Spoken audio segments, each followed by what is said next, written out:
One of the things that I try to make my practice be different is in prevention. I wanted my practice to focus on preventing cardiovascular disease, identifying cardiovascular disease before you suffer a heart attack. How do you know that you have cardiovascular disease? When it comes to women and heart disease, we know that women are very different compared to our male counterparts.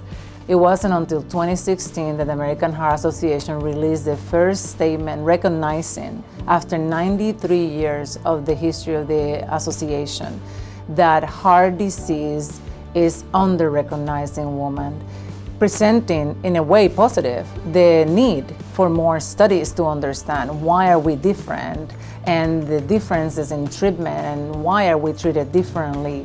We know that women tend to develop cardiovascular disease later in life.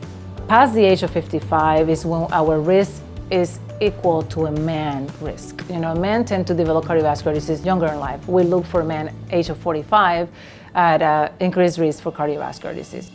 Nutrition plays a significant role in cardiovascular health. When we're talking about cardiac diet, for example, the American Heart Association recommends the DASH diet, which is a diet to target blood pressure to help reduce blood pressure or prevent hypertension. Essentially what it is a diet that is rich in fruits and vegetables, grain, and lean meats, mostly emphasizing poultry, fish, less red meat. As a provider, I think sometimes it's a little bit discouraging when you are talking to your patients and encouraging and explain to them the importance of lifestyle modification and physical activity as part of it. Exercise is actually one of the other risk factors we emphasize in our patients or our population for prevention of cardiovascular disease. Exercise not only reduces your chance of having a heart attack, but also reduces your chance of developing arterial disease, stroke, diabetes. We can name every single organ in your body. Exercise will help with dementia.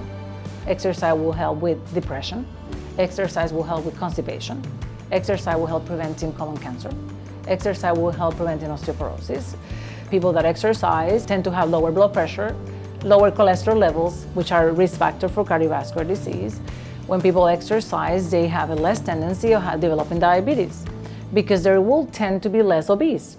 But let's say the patient already had diabetes. Exercise will help them control the diabetes better. It makes the tissue be more receptive to the insulin, so that way their sugar levels will be much lower in their body. The education is important. We know that there are some ethnicities that are higher risk of developing cardiovascular problems. African American, especially because they tend to have higher blood pressure.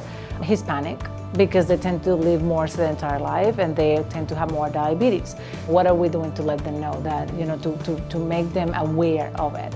I always say to my patients, you gotta be your own advocate.